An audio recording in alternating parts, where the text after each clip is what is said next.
What happens when a routine interview suddenly becomes too personal? Jodie Foster appeared on The View expecting a conversation about her career and creative work. But when Joy Behar began asking increasingly personal questions, the tone of the interview changed. Foster remained calm, but she made it clear that she was not comfortable with the direction the conversation was taking. Behar continued pressing her, arguing that difficult questions were part of her job. Foster listened, answered carefully, and then delivered a response that shifted the entire conversation. She did not raise her voice. She did not lose her composure. Instead, she challenged Behar's approach and questioned whether there was a difference between asking a tough question and crossing a personal boundary. The exchange left the studio uncomfortable and forced everyone watching to consider the same question. Was Joy Behar simply doing her job, or had the interview gone too far? What happened next made the conversation even more difficult to ignore.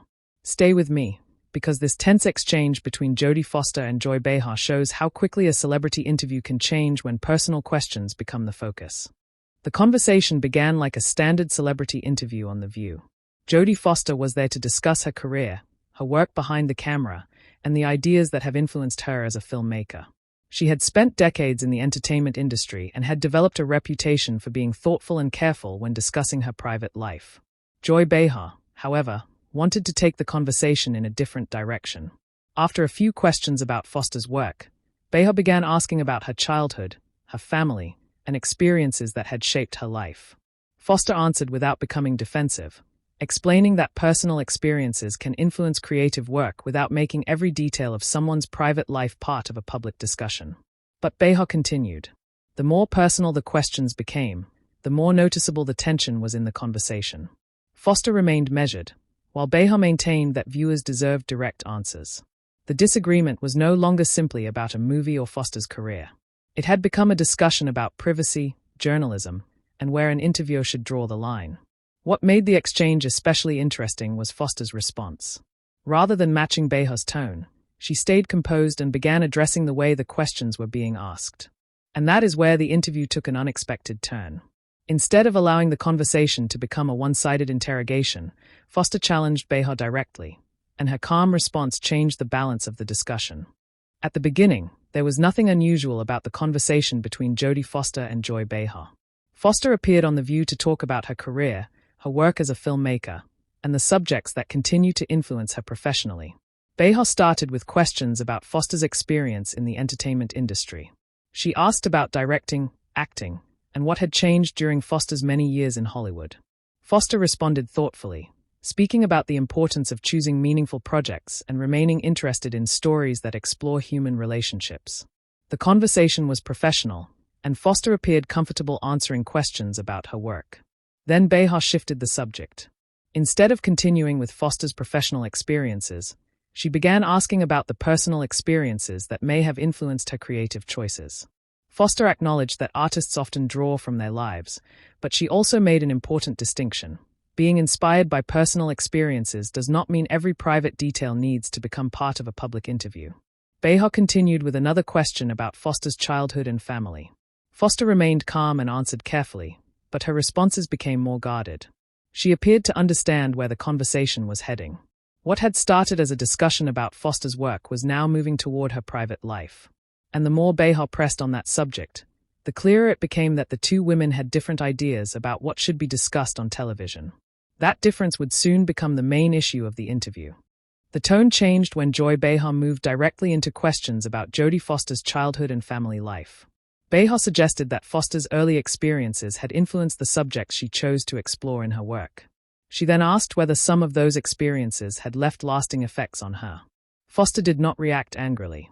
She explained that personal experiences can influence an artist, but that did not mean she wanted to discuss every private part of her life on television.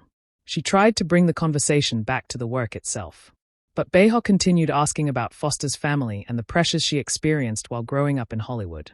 The questions became more specific, and Foster's answers became more careful. Foster explained that her childhood had been complicated in some ways, but she did not want the discussion to reduce her career or her work to those experiences. She wanted the audience to focus on what she had learned and what she had created from those years. Behar disagreed with that approach. She argued that if personal experiences influenced Foster's work, then discussing those experiences was a reasonable part of an interview. From Behar's perspective, she was asking questions that many viewers might also have. Foster understood the argument, but she still felt there was a boundary that should be respected. The difference between them was becoming clear. Behar believed she was asking necessary questions. Foster believed the questions were becoming too focused on her private life. Neither woman backed away, and the interview was beginning to move beyond a discussion about Foster's work. Jodie Foster finally decided to address the direction of the conversation directly. Rather than becoming defensive, she explained that there was an important difference between discussing the themes behind her work and asking her to explain private experiences for a television audience. Foster told Behar that she was willing to discuss difficult subjects. She had spent much of her career answering questions about acting, directing, family, and the challenges of working in Hollywood. But she believed an interview should still have limits. Behar pushed back.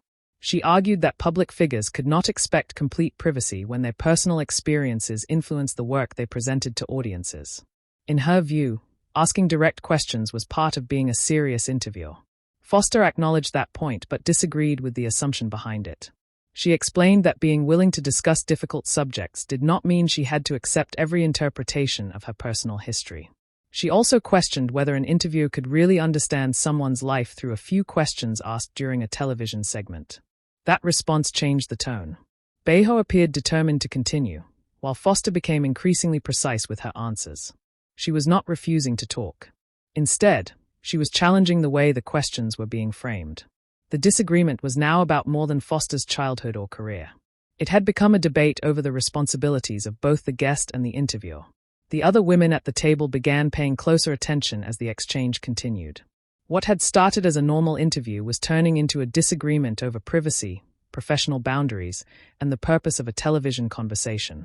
And Foster was no longer simply answering Behar's questions. She was questioning them. The conversation changed once Jodie Foster stopped simply responding to Joy Behar's questions and began addressing the interview itself. Foster remained calm, but her answers became more direct. She explained that she had no problem discussing difficult subjects when the questions were connected to her work. What concerned her was the assumption that an interviewer automatically had the right to turn private experiences into public discussion. Behar defended her approach. She argued that audiences wanted honest answers and that avoiding uncomfortable subjects could make an interview feel incomplete. Foster disagreed with the idea that honesty required someone to reveal everything. She told Behar that a good interview should allow a guest to explain their perspective rather than forcing them into a particular story. She also pointed out that there was a difference between asking a difficult question and deciding in advance what the answer should be. That response changed the balance of the conversation. Behar was still asking the questions, but Foster was now asking questions of her own. Why was the personal subject more important than the work they had originally planned to discuss? Why did the conversation need to focus on painful experiences when there were other meaningful aspects of Foster's career to explore? The exchange became less about Foster defending herself and more about Foster challenging the method of the interview. The other panelists appeared increasingly cautious as the disagreement continued. No one seemed eager to interrupt. Foster then made her position clear. She was willing to have a difficult conversation, but she would not accept the idea that discomfort automatically made a question valuable. For the first time, Behar was no longer completely controlling the direction of the interview. The guest had taken control of the conversation simply by refusing to lose her composure. Joy Behar did not back away. Instead, she defended the questions and argued that Jodie Foster was making the interview more complicated than it needed to be. Behar's position was simple. If a public figure's experiences influence their work, then those experiences can be part of the conversation. Foster listened before responding. She explained that she understood why viewers might be curious about her personal history. But curiosity, she said, did not automatically make every personal question appropriate. She wanted the audience to understand the ideas behind her work rather than reduce everything to events from her childhood. Behar continued to challenge that position. She suggested that Foster was being overly careful and that celebrities sometimes expect interviewers to ask only questions that make them comfortable. Behar maintained that her responsibility was to ask questions others might avoid. Foster responded that difficult questions were not the problem. The problem was the assumption that a guest had to accept the interviewer's interpretation of their life. That distinction became important. Foster was not asking Behar to avoid serious subjects. She was asking her to listen to the answers instead of continuing toward a conclusion she had already reached. Behar insisted that she was simply doing her job. Foster then asked whether doing the job of an interviewer meant continuing to press a personal subject after the guest had clearly explained that she wanted to focus on something else. The question created another pause. Neither woman had raised her voice, but the disagreement had become unmistakable. Behar wanted to continue with the personal questions. Foster wanted to establish a boundary. At this point, the interview was no longer following its original purpose. The discussion had become a direct disagreement about what makes an interview honest, respectful, and useful to the audience. And Foster's next response would make that disagreement even clearer. The tension reached its clearest point when Jodie Foster decided to explain exactly where she believed the line had been crossed. She looked at Joy Behar and remained completely composed. "I don't have a problem with difficult questions," Foster said. "But there is a difference between asking someone a difficult question and deciding what their personal story means before they have even answered." Behar appeared ready to respond, but Foster continued. "You can ask me about my work. You can question my choices. You can disagree with me. That's part of having a public career. But if the goal is to understand someone, you have to listen to what they actually say." That answer changed the direction of the conversation. Foster was not refusing to discuss difficult subjects. She was challenging the assumption that a personal question automatically deserved a personal answer. Behar argued that she was trying to have an honest conversation and that avoiding uncomfortable subjects could prevent viewers from hearing the full story. Foster answered calmly, "Honesty doesn't require humiliation. A conversation can be direct without becoming personal for the sake of being personal." The statement left the discussion noticeably quieter. The other panelists appeared uncertain about whether to step in. Foster had not attacked Behar or raised her voice. She had simply explained her position in a way that was difficult to dismiss. For Behar, the exchange was still about asking questions that viewers might want answered. For Foster, it was now about something broader, whether an interviewer should respect the boundary established by the person being interviewed. That distinction became the central issue of the exchange. And instead of backing away, Behar challenged Foster once again. Joy Behar was not ready to end the disagreement. She argued that Jodie Foster was placing too much emphasis on personal boundaries when the purpose of the interview was to ask questions that viewers might not get answered elsewhere. "If you're willing to talk about difficult subjects in your work," Behar argued, "why should questions about the experiences behind that work be off limits?" Foster listened carefully before answering. She explained that there was nothing wrong with asking about the experiences that influence an artist. The issue was whether the guest was being given an opportunity to explain those experiences in her own terms. Foster then made another distinction. "Public attention doesn't mean public ownership," she said. "You can be interested in someone's life without assuming you know what that life means." Behar maintained that she was simply challenging Foster rather than attacking her. Foster acknowledged that tough interviews can be valuable. But she pointed out that challenging someone and making assumptions about them are not the same thing. The discussion had now moved beyond Foster's career. Both women were defending completely different ideas about interviewing. Behar believed a strong interviewer should be willing to push. Foster believed pushing was useful only when it helped the audience understand something rather than simply creating discomfort. The other panelists remained mostly quiet as the two continued. Foster then asked Behar to consider what the audience would actually gain from repeatedly discussing private matters instead of examining the ideas behind Foster's work. That question shifted the focus once again. For the first time, the issue was not whether Foster could answer the question. It was whether the question itself was helping the conversation. And Behar's next response would determine where the exchange went from there. The exchange took an unexpected turn when Jodie Foster stopped defending her own position and asked Joy Behar a question instead. "Why does this particular part of my life matter so much to this conversation?" Foster asked calmly. Behar hesitated before explaining that she believed audiences were interested in what shaped the people they watched and admired. She argued that celebrities often present carefully managed versions of themselves, while interviewers have a responsibility to ask what lies behind that public image. Foster understood the point, but she challenged the assumption that privacy and honesty were opposites. She explained that people could be open about their experiences without discussing every private detail. She also pointed out that sharing personal information should be a choice, not something a guest feels pressured into doing because they are sitting on a television set. Behar responded that she was simply trying to have a genuine conversation. Foster then asked another question. If the goal is a genuine conversation, shouldn't the person you're speaking with have some say in where that conversation goes? That question changed the tone again. Behar seemed less focused on proving her point and more interested in explaining why she had continued pressing the subject. She said that television interviews often became predictable because guests knew exactly what questions were coming and prepared answers in advance. Foster acknowledged that challenge. She agreed that interviews should not be completely scripted or limited to easy questions. But she said a meaningful interview could still be direct while respecting the guest's boundaries. For a moment, the disagreement became less personal. Both women were finally explaining what they believed a good interview should accomplish. And that opened the door to the most important question of the exchange. Was this really about getting honest answers, or had the conversation become too personal to remain productive? Jodie Foster used the moment to explain what she believed a useful interview should accomplish. She told Joy Behar that difficult experiences can become part of meaningful work, but that does not mean those experiences should be treated as material for entertainment. According to Foster's position, the important question was not simply what happened in someone's past, but what audiences could learn from the way that person understood and used those experiences. Behar listened as Foster continued. "You have a large audience," Foster explained. "That gives you an opportunity to ask questions that help people understand something they may not have considered before." The point was not that Behar should avoid difficult subjects. Foster was saying that difficult subjects could be discussed without reducing a person to their most painful experiences. Behar responded that challenging guests was part of her role. She believed that if every interview stayed comfortable, viewers would never hear anything genuinely revealing.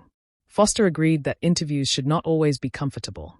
But uncomfortable and disrespectful aren't the same thing, she explained. That distinction became the lesson at the center of the conversation. Foster encouraged Behar to use difficult questions to explore ideas, experiences, and issues rather than trying to force a guest into a particular narrative. She also acknowledged that Behar had built a career around strong opinions and direct conversations. There was value in that approach when it encouraged people to think differently. But Foster believed the interviewer also had a responsibility to recognize when a conversation had stopped being productive. The tension between them began to ease. The disagreement had started with personal questions, but it had developed into a broader discussion about television, privacy, and responsibility. And now Behar had to decide whether to continue defending her approach or acknowledge that Foster had made a valid point. By this point, the conversation had moved far beyond the questions that started it. Joy Behar had defended her approach, while Jodie Foster had repeatedly explained why she believed the discussion had become too personal. Neither woman had completely changed her position, but the tone between them was beginning to soften. Behar finally acknowledged that she may have pushed the subject further than Foster was comfortable with. Foster did not use the moment to attack her. Instead, she explained that disagreement was not the problem. She said that interviews could be challenging, and guests should be prepared for questions they might not expect. But respect had to remain part of the conversation. Behar asked whether Foster would still be willing to appear on the show again. Foster gave a measured answer. "That would depend on what we learned from this conversation," she explained. "If we can disagree and still listen to each other, then there is no reason we can't have another conversation." That response changed the atmosphere.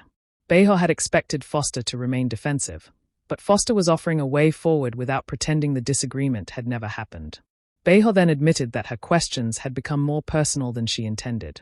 Foster accepted the acknowledgement. "I appreciate you saying that," she replied. "We don't have to agree. But we should be able to talk without making someone feel that their private experiences belong to everyone else." The exchange ended without a dramatic victory or a final insult. Instead, Foster walked away having made her position clear. Difficult questions are part of public interviews, but difficult questions still need boundaries. And that became the lasting point of the conversation. The interview began with questions about Foster's work, but it ended with a much larger discussion about how public figures should be questioned, and how interviewers should use the influence they have. In the end, the most memorable part of the exchange was not who spoke the loudest. It was Jodie Foster's decision to remain calm while challenging the direction of the conversation. Joy Behar believed she was doing what a strong interviewer should do, asking difficult questions and refusing to accept easy answers. Foster believed that difficult questions were completely fair, but that personal boundaries still mattered. And somewhere between those two positions, the interview became a larger discussion about what audiences should expect from television conversations. Foster never suggested that difficult subjects should be avoided. Her point was that serious questions should lead to meaningful answers rather than simply putting someone under unnecessary pressure. That distinction is what made the exchange worth discussing. So, what do you think? Was Joy Behar simply doing her job as a tough interviewer, or did the questions go too far? And did Jodie Foster handle the situation the right way? Share your opinion in the comments. If you enjoyed this breakdown, subscribe for more stories about memorable celebrity interviews, unexpected conversations, and the moments that reveal what can happen when a routine television appearance takes an unexpected turn. Because sometimes, the most important part of an interview isn't the question itself. It's how the person on the other side chooses to answer it.